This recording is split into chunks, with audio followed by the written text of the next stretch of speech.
পাড়ার কুচুটে কাকিমা হলো এবার জব্দ। ও দিদি, ঘরে আছো? মালতীর আর খেয়ে দিয়ে কাজ নেই, চলে এলো অমনি চুগলি কাটতে। উফ, কেন যে আসে বাড়িতে, সহ্য হয় না। হ্যাঁ হ্যাঁ, আসো আসো, বসো। জামা কাপড় গোছ করছিলাম। না না দিদি, বসবো না, আমি এক্ষুনি বাড়ি চলে যাব। আমার বাড়িতে মেলা কাজ পড়ে রয়েছে। তা কি খাবে বলো? চা খাবে না কফি খাবে? কি ব্যাপার দিদি, এত খাতির যত্ন করছো যে আমায়? হ্যাঁ, তোমাকে তো একটু খাতির করতে হয়, তুমি তো আর আমাদের বাড়িতে এমনি এমনি আসো না, নিশ্চয়ই কিছু বলতে এসেছো, তাই জন্যই তো একটু খাতির করছি।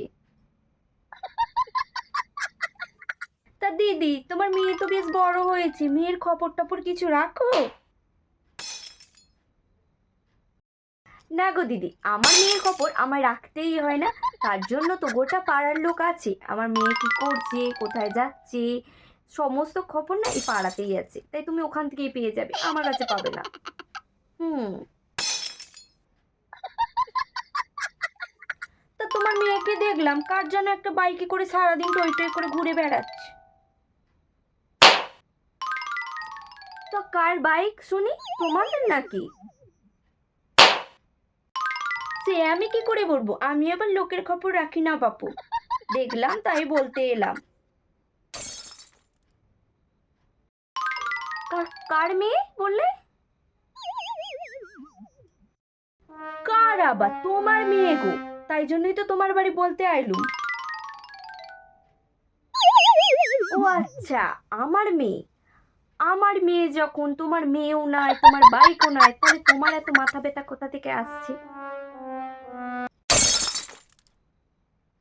আমার যখন মেয়েটা, তাই আমারই তো মাথা ব্যথাটা হওয়া উচিত।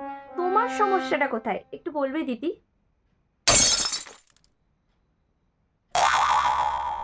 হ্যাঁ দিদি, তোমায় দেখলাম তো ওই বাঁশ গাছের নিচে গল্প করছিলে যেন কার সঙ্গে, আমি আর সবই জানি, খালি কিছু বলি না। তো দেখছি আমারই হাটে হাড়ি ভেঙে দেবেন না বাবা, তাড়াতাড়ি আজকে গো পালাই। দিদি, আমি বাড়িতে রান্না চাপিয়ে এসেছি, আবার অন্য একদিন এসে গল্প করো ওখান। হ্যাঁ হ্যাঁ দিদি, এসো, আবার এসো কিন্তু। হ্যাঁ।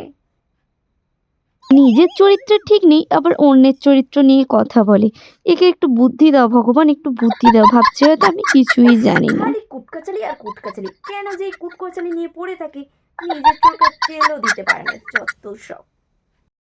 আমাকে সাপোর্ট করার জন্য অনেক অনেক ধন্যবাদ। আর আমার ভিডিওটা যদি ভালো লেগে থাকে অবশ্যই চ্যানেলটিকে সাবস্ক্রাইব করে পাশে থেকো। আর জলদি জলদি চলো, লাইক কমেন্ট শেয়ার সাবস্ক্রাইব নাও। টাটা।